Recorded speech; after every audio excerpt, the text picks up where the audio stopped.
আমি একটি মেয়েকে ভালোবাসি, সেও আমাকে ভালোবাসে, আমি তার সাথে অবৈধ সম্পর্ক না করে আমি তাকে বলেছি যে বিয়ের উপযুক্ত বয়স হওয়ার আগ পর্যন্ত আমার জন্য অপেক্ষা করবে, আমিও তার জন্য অপেক্ষা করব। ইসলাম শরীয়তের বিধান অনুযায়ী এই অপেক্ষা জায়েজ হবে কিনা? ভাই, সবচেয়ে বড় কথা হলো এরকম কিছু নেক্সুরতের ধোঁকা আছে, বুঝছেন? নেক্সুরতের ধোঁকা বুঝেন? মানে ইবলিস বলে যে না, আমরা তেমন কিছু করব না, শুধু কি হবে, কথাবার্তা বলা বলি হয়ে যাবে মুখে মুখে, আমরা একজন অন্যজন অপেক্ষা করব। এটা নেক্সুরতের ধোঁকা এই জন্য বলেছি, বেশিরভাগ এই রকম সম্পর্কগুলো তলে তলে নানা রকমের, নানা জেনার বিভিন্ন আইটেম আছে। মনে মনে জেনা, বিভিন্নভাবে জেনা হয়, কল্পনার জেনা।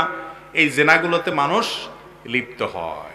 আপনি যখন বিবাহের উপযুক্ত হবেন তখন মেয়ে খুঁজবেন, পাত্রী খুঁজবেন। আপনাকে 10 বছর আগে, 5 বছর আগে পাত্রী খুঁজে রাখতে কে বলছে? প্রত্যেকটা কাজের একটা কি আছে, সময় আছে। গাছে যদি কাঁঠাল থাকে, আপনারা গোপে তেল দিতে কে বলছে? কাঁঠাল এখনো পাকেই নাই, আপনি তেল দিয়ে বয়ে রয়েছেন, আরো 3 মাস পরে কাঁঠাল পাকবে। এটা কোনো বুদ্ধিমান মানুষের কাজ হতে পারে? ভাইরা আমার, হাসির কথা নয়। শয়তান আমাদের যুবক ভাইদেরকে বিভ্রান্ত করছে।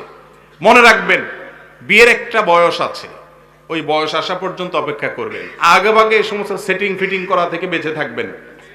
ইবলিস আপনাদের কি বলে আমি জানি তো। ইবলিস আপনাদেরকে বলে, দেখ এইরকম মেয়ে আর পাবি না, আর এরে যদি মিস করস তোর জীবন পুরাই মিসা হয়ে যাবে। এরকম অনেক কথা যুবকদের ইবলিস বলে না? বিশ্বাস করেন, ইবলিসের চেয়ে বড় মিথ্যুক আল্লাহর জমিনে আর নাই। এই মিথ্যুক আপনার সাথে মিথ্যা কথা বলে, এটা মিথ্যা কথা। এই মেয়ে চলে গেলে এর চেয়ে বহুত ভালো মেয়ে দুনিয়াতে আসবে ইনশাআল্লাহ। আপনি এখন মেয়ের পিছে না ঘুরে ভালো করে পড়ালেখা করেন, মা মুরব্বী আম্মা আব্বার কথা শুনেন, মা বাবার নির্দেশ মানেন, কোরআন হাদিস অনুযায়ী চলেন, নামাজ কালাম পড়েন, মনোযোগ দিয়ে পড়াশোনা করার পাশাপাশি নিজেকে উন্নত করার চেষ্টা করেন, ভালো মানুষ করার চেষ্টা করেন। আপনি যদি ভালো মানুষ হন, বহুত মেয়ে আপনার পিছে পিছে ঘুরবে। বিয়ে না হওয়ার আগ পর্যন্ত যুবক, যেই মেয়ে চোখের সামনে পড়ে মনে হয় যে এটাই বোধহয় আল্লাহর জমিনের সবচেয়ে বড় নেয়ামত আমার জন্য, এই জন্য অপেক্ষায় বসে থাকে যুগ যুগ, বছরকে বছর। আবার অনেক কপাল পড়া আছে, ওই মেয়ের বিয়ে হয়ে গেছে, সেই জন্য দুঃখের চোটে নিজে আত্মহত্যা করে, আর বিয়েই করে না, বলে আর বিয়ে করবো না। আমি বলি যে এরকম যদি কেউ থাকে তার তো 4টে বিয়ে করা উচিত। কারণ যেই মেয়ে আমারে রেখে চলে যেতে পারছে, হ্যাঁ, তাহলে বোঝা গেছে যে সে তার আখেরটা গোছাইছে, সে আনা। আমি কেন বেকুব থাকবো? অতএব তারও উচিত কি করা, একটা বিয়ে করা। কথার কথা আর কি। আবার 4 বিয়ে করে মাইদুর খেয়ে আমারও দোষ দিয়ে না, কথার কথা বললাম আর কি। যাই হোক ভাই, তো আগে থেকে এই যে বিয়ের জন্য পাত্র পাত্রী ঠিক করে রাখা, এটা ভালো জিনিস না।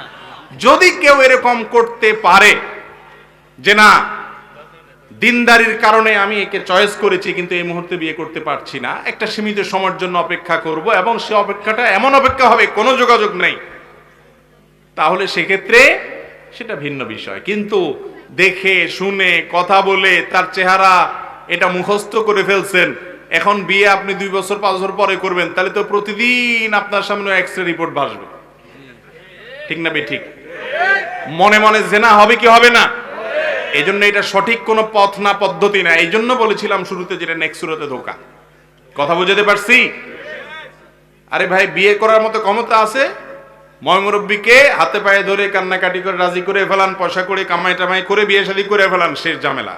আর না হলে অপেক্ষা করেন, কিন্তু আগে ভাগে সময় হওয়ার আগে ঠিক করবেন না।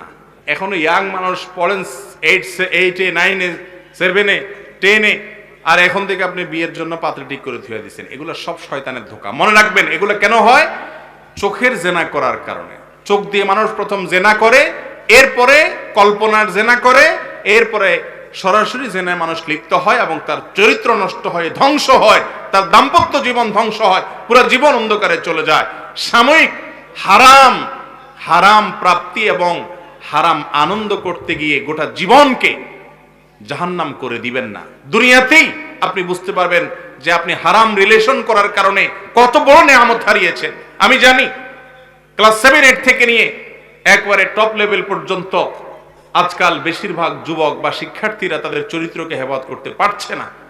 কঠিন একটা পরিবেশ। মনে রাখবেন, স্রোতের তালে গা ভাসানোর জন্য যোগ্যতা লাগে না, খড়কুটাও স্রোতের তালে গা ভাসাইতে পারে। স্রোতের বিপরীতে চলতে হলে সাহস লাগে, বাপের বেটা হওয়া লাগে। সবাই নষ্টামির পথে গা ভাসায় দিচ্ছে, আপনি চরিত্রকে হেফাজত করার জন্য সংকল্প করেন, চেষ্টা করবেন তো ইনশাআল্লাহ। অতএব শয়তানকে এই সমস্ত প্রশ্রয় দিবেন না। বিয়ের উপযুক্ত হলে করে ফেলবেন, আর না হলে বছরকে বছর ঝুলায় রাখবেন, আর কল্পনার জেনায় লিপ্ত হবেন, সেই সুযোগ দিবেন না। আর যদি এগুলা থেকে মুক্ত থেকে আপনি অপেক্ষা করতে পারেন তাহলে কোনো অসুবিধা নাই, কিন্তু সেটা কঠিন।